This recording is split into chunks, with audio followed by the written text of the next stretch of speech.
we shall deal with the question of prayer versus action. And related to this very aspect is the whole question of the extremes. Now we see that sometimes we tend to go to the extremes, either do too much or do too less. And to help us reflect on these aspects in a more deeper manner, let us turn to the scriptures and thus be enlightened by them. Now we see Paul in the letter to the Galatians, he states that I went to the extremes. And we all know, in the Acts, it's clearly given that Paul, earlier known as Saul, went on persecuting the church, and he was zealous in what he was doing. He was determined to destroy it.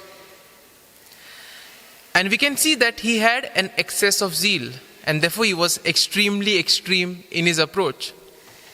Now if we look at our lives, we see that we too are extremists in some way or the other.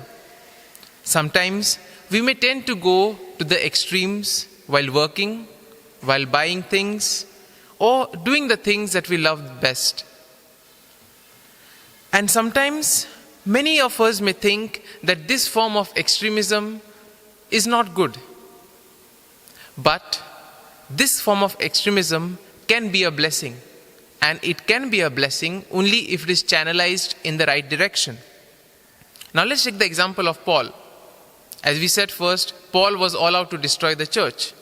Then he got the grace of God, he was converted, and then we see that with the same zeal, with the same enthusiasm, he went on proclaiming the kingdom of God. And therefore, if we can direct our extremism, our enthusiasm, away from self-indulgence, away from self-destruction, then we can use our enthusiasm and extremism to build the kingdom of God. Similarly, if we reflect on the life of Saint Bruno, we see that he and his 6 companions, they made a vow to leave the world and embrace monastic life.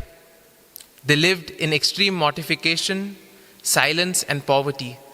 And similarly, he also criticized the worldliness that he saw in the clergy around him. And from this, we can probably conclude that we cannot compare prayer and action.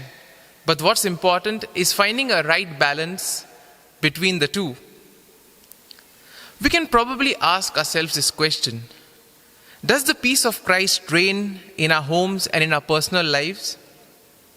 Now we see in this brief encounter where Jesus goes to the house of Martha and Mary. Now Martha and Mary are two completely different persons. Martha loved to serve, and we see that when Jesus came in, she was all busy, getting this, getting that, making sure that he's comfortable. And in this way, she was anxious, and this caused a lot of unrest in her. Mary, on the other hand, had a much simple and trusting approach. She waited on Jesus by attentively listening to him. And she therefore basically knew what she wanted.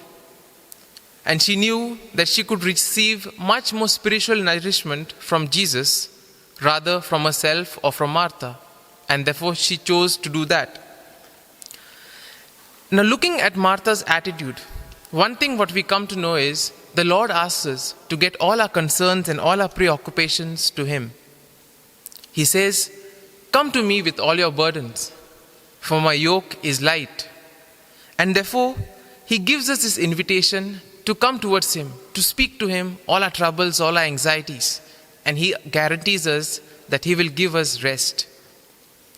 And we see that Mary, as a true disciple, she recognizes that Jesus has far more to offer her.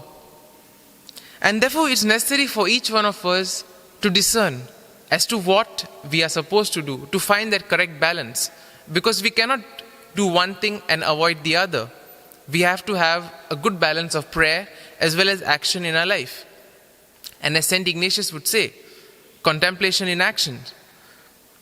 And therefore we see that Jesus reminds us today to spend time listening to his word. Because only when we listen to his word, only then we can basically put it into practice.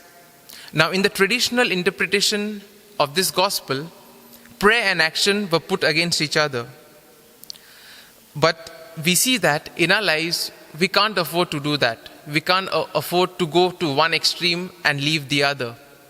And therefore, we see that Jesus does not say that either do this or either do that. Now, we may say that he said to Mary that you have chosen the right path. But that doesn't mean that Jesus expects us only to listen to him. He also expects us to put things into practice. Because as Jesus emphasized very clearly, we are able to put things into practice only if we listen attentively to him. And therefore, we need to ask for a pure heart, to be focused on what we are doing.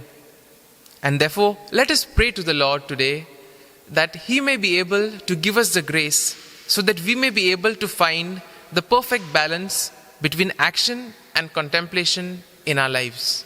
Amen.